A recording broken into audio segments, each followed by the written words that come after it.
प्रिय प्रदेशवासियों, नमस्कार। 75वें स्वतंत्रता दिवस के पावन अवसर पर आप सबको बहुत बहुत बधाई और ढेर सारी शुभकामनाएं। आप जानते हैं, हम आज़ादी का अमृत महोत्सव मना रहे हैं।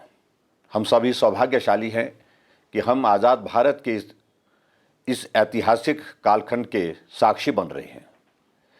देश के माननीय प्रधानमंत्री श्री नरेंद्र मोदी जी ने इसी वर्ष अमृत महोत्सव का शुभारंभ किया।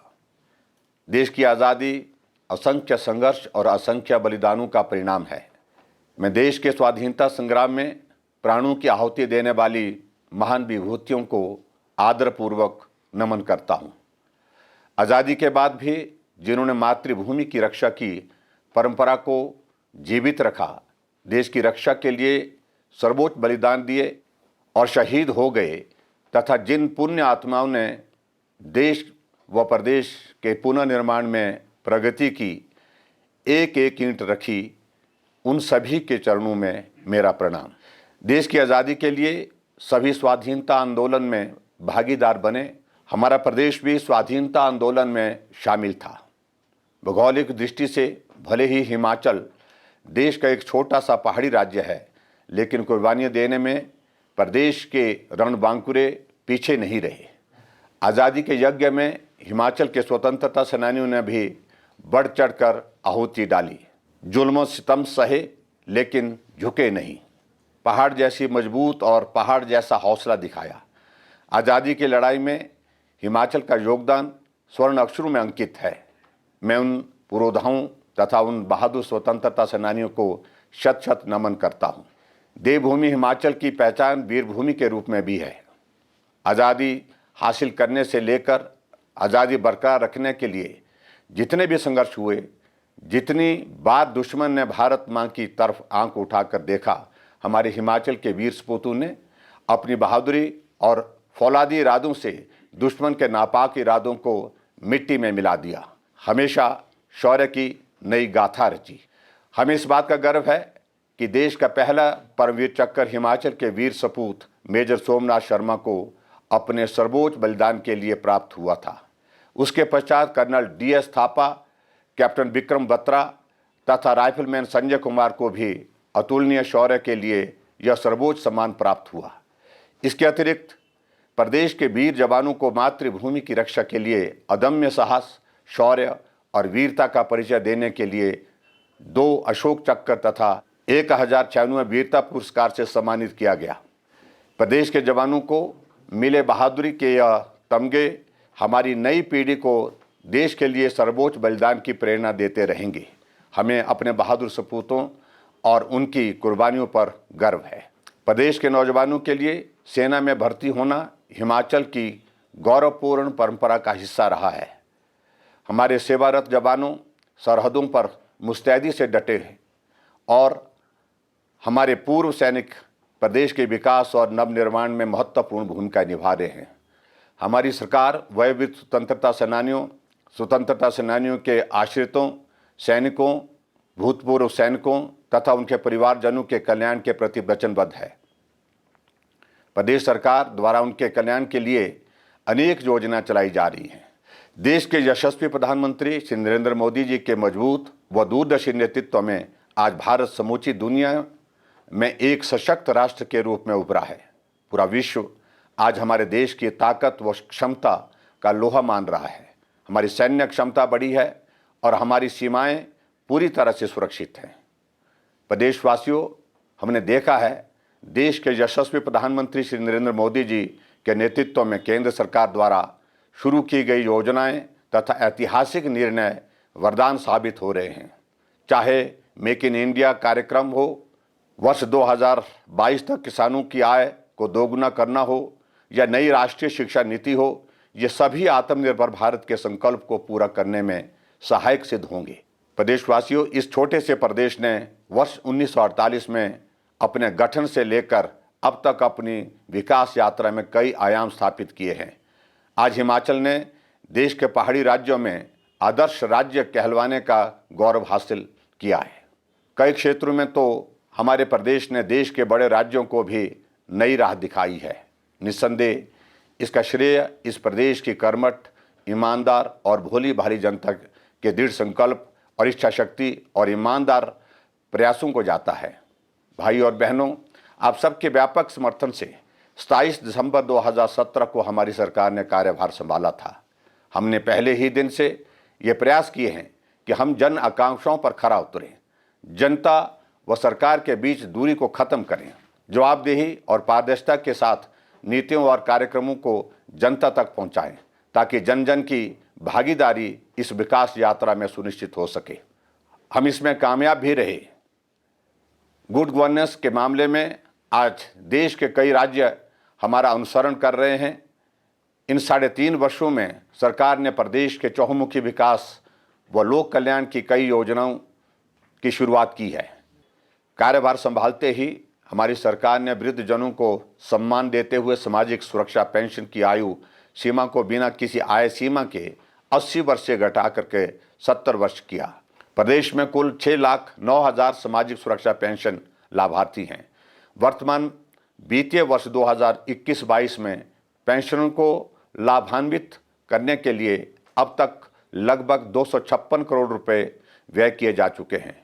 स्वर्ण जयंती नारी संबल योजना के तहत 65 वर्ष से 69 वर्ष तक की आयु की सभी पात्र वरिष्ठ महिलाओं को बिना आय सीमा के 1,000 रुपये प्रति माह प्रदान किए जा रहे हैं। हमारी सरकार ने शगुन योजना आरंभ की है, जिसके तहत गरीबी रेखा से नीचे रहने वाले परिवारों की बेटियों को विवाह के समय 31,000 रुपये का अनुदान दिया जा रहा है। जो हमारे लिए गर्व की बात है कि प्रधानमंत्री की आर्थिक सलाहकार परिषद की रिपोर्ट के अनुसार 50 लाख से कम बुजुर्गों की आबादी वाले राज्यों की श्रेणी में हिमाचल प्रदेश ने बुजुर्गों की देखभाल में प्रथम स्थान प्राप्त किया है। भाई और बहनों, हमारी सरकार ने जनता से सीधा संवाद स्थापित करने तथा जन शिकायतों का तत्काल समाधान करने के लिए जो जनमंच कार्यक्रम शुरू किया, उसे प्रदेश ही नहीं देश भर में सराहा जा रहा है। आप सब ने खुलकर इस कार्यक्रम में अपनी सहभागिता दर्ज करवाई है और कार्यक्रम को सार्थक और सफल बनाया है। कोरोना के कारण जनमंच हाल ही के दिनों में रोकना पड़ा है। भविष्य में स्थितियां अनुकूल होते ही इसे पुनः आरंभ किया जाएगा। हमारी सरकार ने लोगों को घर बैठे ही अपनी समस्याओं का समाधान करवाने के लिए सुविधा प्रदान करने हेतु मुख्यमंत्री सेवा संकल्प हेल्पलाइन 1100 आरंभ की है। यह हेल्पलाइन लोगों की समस्याओं के निवारण के लिए कारगर साबित हो रही है।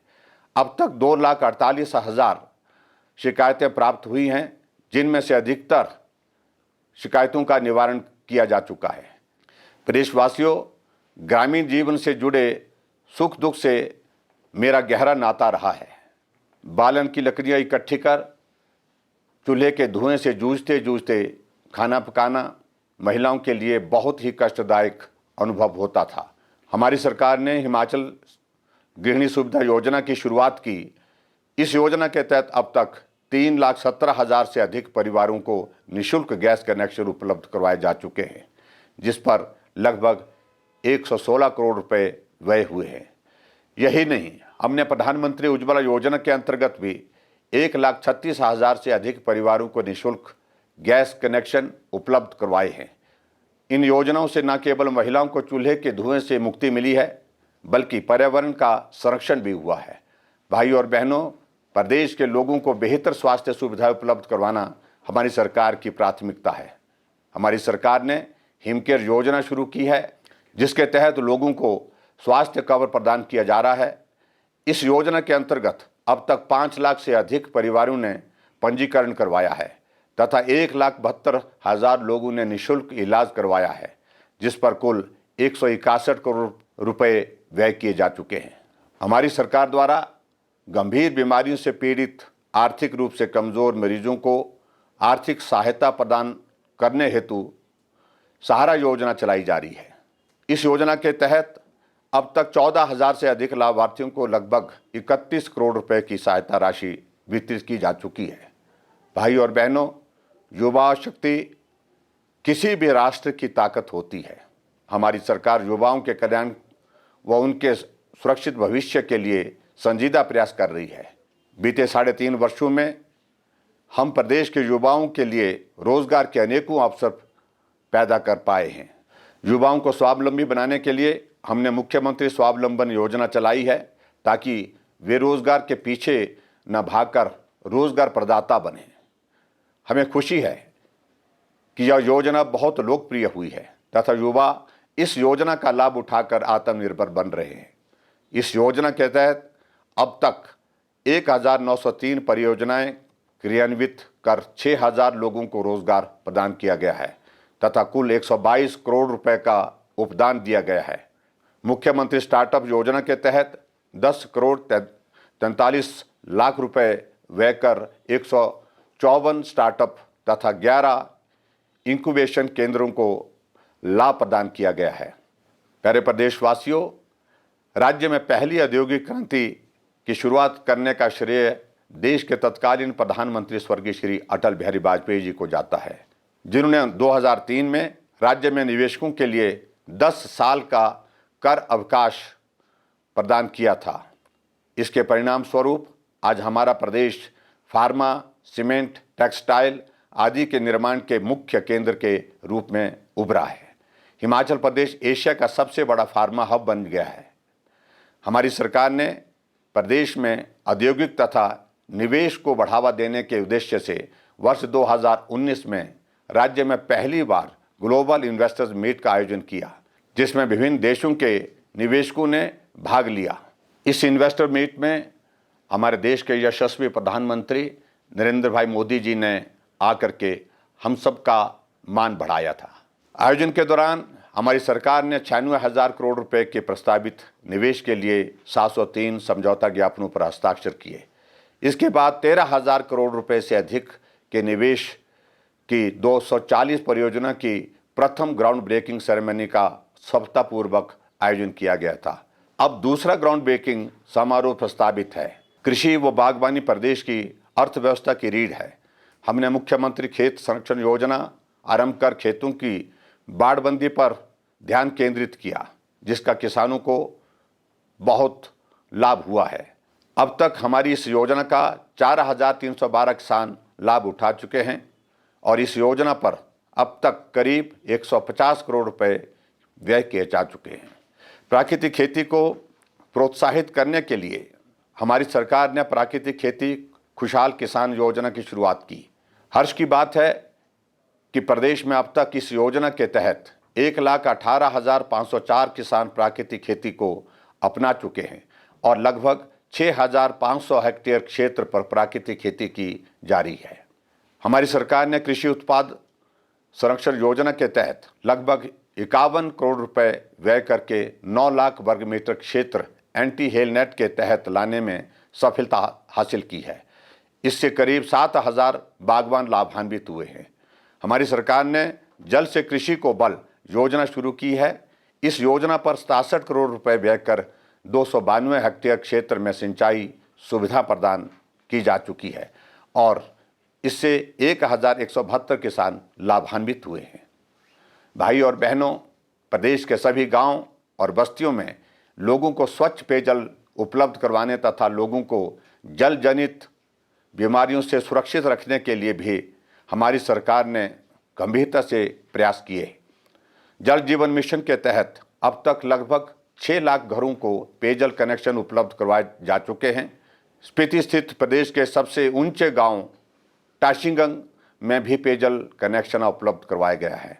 हमारी सरकार ने समाज के कमज़ोर वर्गों के उत्थान को हमेशा सर्वोच्च प्राथमिकता दी है। गरीब का भी अपना घर हो, ये हमारा संकल्प है। इसे पूरा करने के लिए हमने मुख्यमंत्री आवास योजना की शुरुआत की है। इस योजना के तहत अब तक लगभग 70 करोड़ रुपए से अधिक व्यय करके 4,500 मकान निर्मित किए गए हैं। इसके अतिरिक्त प्रदेश में प्रधानमंत्री आवास योजना के तहत भी 46 करोड़ रुपए से अधिक व्यय करके लगभग 9,000 मकान निर्मित किए गए हैं तथा शहरी आवास योजना के तहत अब तक 5,000 से अधिक मकान निर्मित किए जा चुके हैं। हमारे प्रदेश में विशाल जल विद्युत क्षमता उपलब्ध है। राज्य में लगभग 27,000 मेगावाट की अनुमानित जल विद्युत क्षमता है, जिसमें से 24,000 मेगावाट क्षमता दोहन योग्य है। विभिन्न क्षेत्रों के तहत अब तक लगभग 11,000 मेगावाट क्षमता का दोहन किया जा चुका है। हमारा प्रदेश पावर सरप्लस राज्य है। हिमाचल प्रदेश देश में सबसे कम दरों पर बिजली प्रदान करने वाले राज्य के रूप में जाना जाता है। मुख्यमंत्री रोशनी योजना के तहत 11,084 कनेक्शन प्रदान किए जा चुके हैं। प्रिय प्रदेशवासियों, सड़कों का निर्माण हमारी सरकार की प्राथमिकता है। 1948 में प्रदेश के गठन के समय केवल 288 किलोमीटर वाहन योग्य सड़कें थीं। वर्तमान में राज्य में लगभग 40,000 किलोमीटर वाहन योग्य सड़कें हैं। प्रदेश में प्रधानमंत्री ग्राम सड़क योजना वरदान साबित हुई है। योजना के तहत 2,700 करोड़ रुपए के 780 कार्य पूर्ण किए जा चुके हैं। कुल 278 बस्तियां सड़कों से जोड़ी गई व 5,152 किलोमीटर सड़कें निर्मित की गई। वर्ष 2021 में 1,061 करोड़ रुपए व्यय कर लगभग 2,000 किलोमीटर सड़कें तथा 7 पुल निर्मित किए गए, जो कि एक रिकॉर्ड है।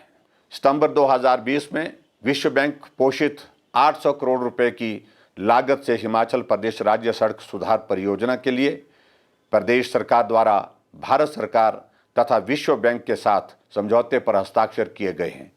इस योजना के अंतर्गत प्रदेश की प्रमुख परिवहन संस्थाओं का पुनर्गठन व मूलभूत सुधार करना तथा प्रदेश में बागवानी और समग्र आर्थिक विकास को प्रोत्साहन देने के लिए प्रथम चरण में 90 किलोमीटर सड़कों का उन्नयन तथा सड़क सुरक्षा के लिए व्यापक सुधार प्रस्तावित हैं। इसके अतिरिक्त सड़क दुर्घटनाओं की रोकथाम के लिए इस परियोजना के अंतर्गत 140 करोड़ रुपए की धनराशि व्यय की जाएगी। हमारी सरकार ने शिमला, मनाली और धर्मशाला में भीड़ भाड़ की समस्या से निपटने के लिए परिवहन के एक अभिनव साधन के रूप में दूर दराज के क्षेत्र को कनेक्टिविटी प्रदान करने के लिए रोपवे बनाए जा रहे हैं। जिला कांगड़ा में धर्मशाला मकलोडगंज रोपवे का कार्य लगभग पूरा होने के करीब है और यह बहुत शीघ्र शुरू हो जाएगा। मंडी जिले में बगलामुखी रोपवे तथा शिकावरी से बानाधार रोपवे का कार्य बहुत जल्द शुरू होगा। कुल्लू जिला में रोहतांग और बिजली महादेव, जिला कांगड़ा में पालमपुर छुंजा, जिला चंबा में भरमौर से भरवानी माता एवं जिला शिमला में नारकंड से हाटू पीक रोपवे का कार्य भी जल्दी शुरू होगा। भाई और बहनों, हमारा प्रदेश प्राकृतिक खूबसूरती के लिए जाना जाता है और यह देश विदेश में पर्यटकों का पसंदीदा गंतव्य है। हमारी सरकार प्रदेश में पर्यटन को प्रोत्साहन देने के लिए विभिन्न योजनाएं चला रही है। नई राहें नई मंजिलें योजना के तहत 200 करोड़ रुपए स्वीकृत किए गए हैं। इस योजना के तहत कांगड़ा के बीड व्हीलिंग को पैराग्लाइडिंग गंतव्य, शिमला की चांशल घाटी को स्की गंतव्य तथा मंडी के जंजैहली को इको पर्यटन गंतव्य के रूप में विकसित किया जा रहा है। इसके अतिरिक्त मंडी जिले के कांगनीधार में एक भव्य शिव धाम का निर्माण किया जा रहा है। भाई और बहनों, अपने संकल्प और अपनी इच्छा शक्ति और मेहनत से हम जन कल्याण की राह पर आगे बढ़ रहे हैं। सीमित आर्थिक संसाधनों के बावजूद हमने अपने संकल्प और केंद्र सरकार के पूरे सहयोग से विकास को तेजी से आगे बढ़ाया है। समाज के हर वर्ग और प्रदेश के हर क्षेत्र के संतुलित विकास के लिए हमारी सरकार कृत संकल्प है। मैं प्रधानमंत्री श्री नरेंद्र मोदी जी के नेतृत्व में केंद्र सरकार द्वारा प्रदेश को दिए जा रही उदार सहायता के लिए उनका आभार व्यक्त करता हूँ। प्रिय प्रदेशवासियों, वर्ष 2020 से पूरी दुनिया कोविड-19 महामारी से जूझ रही है। प्रधानमंत्री श्री नरेंद्र मोदी जी द्वारा समय पर उठाए गए प्रभावी कदम देश के नागरिकों के लिए जीवन रक्षक साबित हुए। बात विकट आर्थिक परिस्थितियों से निपटने के लिए आर्थिक पैकेज की घोषणा की हो या ज़रूरतमंद लोगों को सीधे आर्थिक सहायता प्रदान करने की हो या सभी को मुफ्त वैक्सीन प्रदान करने की हो, प्रधानमंत्री जी ने संरक्षक के रूप में आदर्श प्रस्तुत किया है। कोविड की चुनौतियों के बावजूद प्रदेश सरकार ने आपके सहयोग से मूलभूत सुविधाओं को सुचारू रूप से संचालित कर प्रदेश की आर्थिकी को पुनः पटरी पर लाने की कोशिश की है।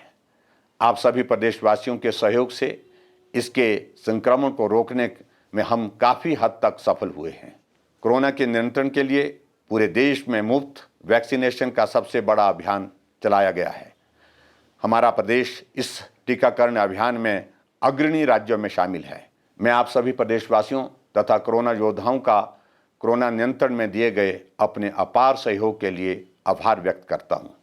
हमें टीकाकरण अभियान में तो शामिल होना ही है, साथ में दवाई भी कड़ाई भी के मंत्र को अपनाना है और किसी भी प्रकार की कोताही नहीं बरतनी है।